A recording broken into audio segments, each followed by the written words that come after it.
চা শ্রমিকদের প্রতিবাদে উত্তাল তামারহাটের মরনই। বাগান ম্যানেজারের বদলির দাবিতে সম্মিলিত প্রতিবাদ। ম্যানেজারের শোষণ ও দমন নীতির বিরুদ্ধে প্রতিবাদ। সহস্রাধিক চা শ্রমিকের উপস্থিতিতে উত্তপ্ত পরিস্থিতি সামাল দিতে ঘটনাস্থলে গোসাইগাঁও পুলিশ।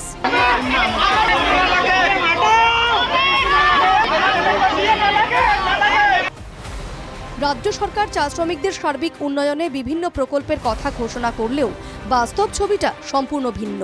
উন্নয়ন তো দূরস্থ, বেঁচে থাকার জন্য ন্যূনতম সুযোগ সুবিধেগুলোও নেই অসমের বেশিরভাগ চা বাগানে। কোথাও চা শ্রমিকরা সময় মতো মজুরি পাচ্ছেন না, আবার কোথাও বোনাস নিয়ে সমস্যা।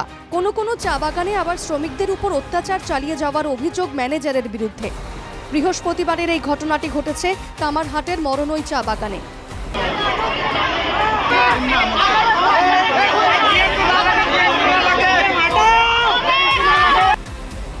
মৌলিক সুযোগ সুবিধে থেকে বঞ্চিত চা শ্রমিকদের সকালবেলা খাওয়ার সুযোগটা পর্যন্ত দেন না বাগান ম্যানেজার নরেন্দ্র প্রতাপ সিং, এমনটাই অভিযোগ। এখানেই শেষ নয়, কাজের ফাঁকে শৌচালয় যেতে হলেও ম্যানেজারের অনুমতি নিয়ে যেতে হয় শ্রমিকদের। ম্যানেজারের এই অত্যাচারের বিরুদ্ধে শেষ পর্যন্ত রুখে দাঁড়ানোর সিদ্ধান্ত নেন মরনৈর সহস্রাধিক চা শ্রমিক। চাহ শ্ৰমিকসকলে বিনা খাই ৰাতিপুৱা বিনা খাই আহে সিহঁতে।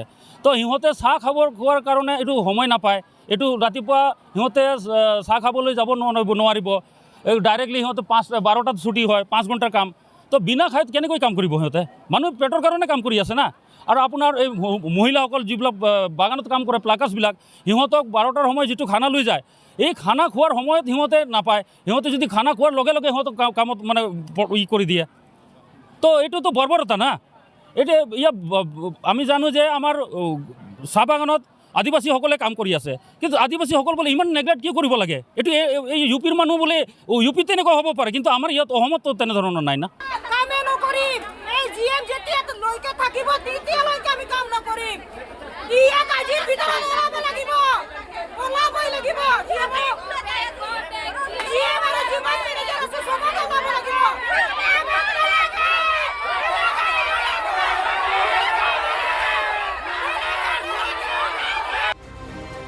পুলিশ সুপার, প্রশাসনের উচ্চপদস্থ আধিকারিকরা শ্রমিকদের সঙ্গে কথা বলে পরিস্থিতি সামাল দেওয়ার চেষ্টা করলেও নিজেদের দাবিতে অনড় চা বাগান শ্রমিকরা।